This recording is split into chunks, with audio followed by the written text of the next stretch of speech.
These are the soldiers who battle the flowers that threaten humanity. They are treated no better than prisoners, their every action and thought regulated and overseen as they are thrown without mercy into the maw of an endless war. One day, a pair of voices echo out from their base. They belong to a young recruit and his instructor. The recruit has made countless appeals to fight on the front lines, but the instructor has refused him every step of the way. Their constant back and forth has continued without pause from the moment they met. I will kill every last flower, even if it means my life, cries the recruit. The boy burns with his desire to fight. He seeks revenge against the flowers, the killers of his one true love. But rather than respond with anger of her own, the instructor gently urges him to reconsider. You need to focus on survival. You only get to die once. But such kindness reminds him of his late love, and only serves to fan the fires of vengeance in his heart. Once she sees what I'm capable of, she'll understand. The recruit has devoted himself to training with that one thought in mind. And though it never gained much traction with his instructor, he decides to make her a proposal. If I get top marks in our next virtual drill, you have to let me go on a mission. Before she can respond, he turns on his heel and exits the barracks. He needs to fight. He needs to avenge his love. His entire will is bent upon it.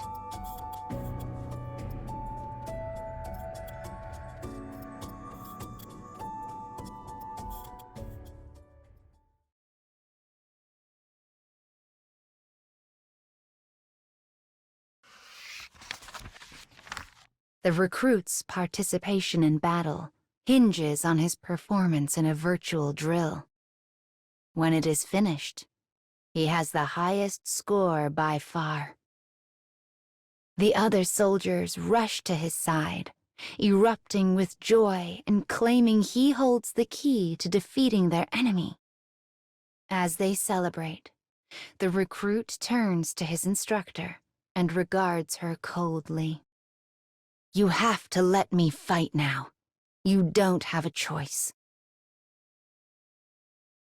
As she readies herself to turn him down once more, the base commander suddenly appears. These are excellent results, says the commander.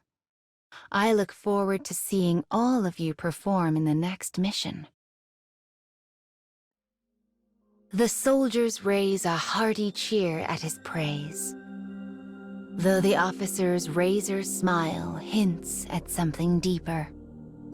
Amidst the raucous cheering, the recruit hears his instructor whisper a single sentence.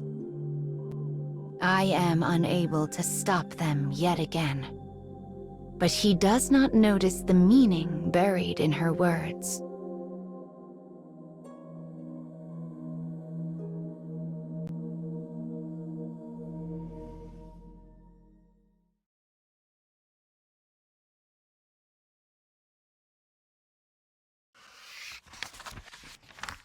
Since receiving permission to fight, the recruit has spent his every waking hour in intense training.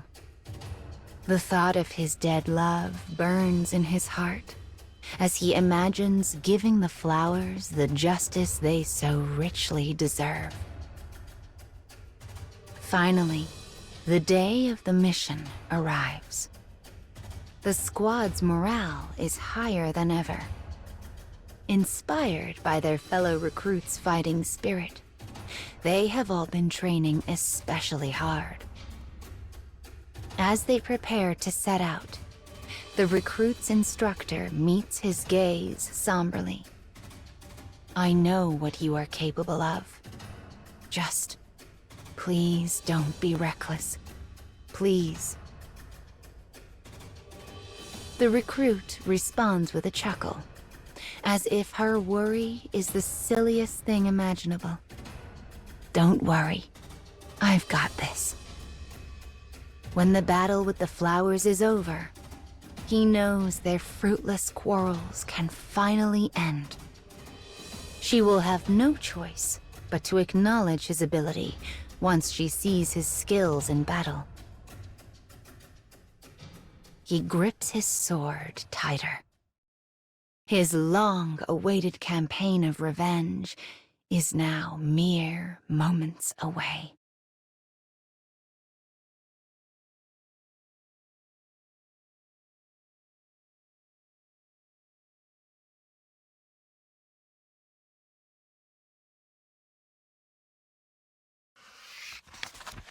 The soldier's first battle against the flowers has begun. The recruit breaks the dam on the ocean of vengefulness in his heart, hacking through countless numbers of flowers with his blade.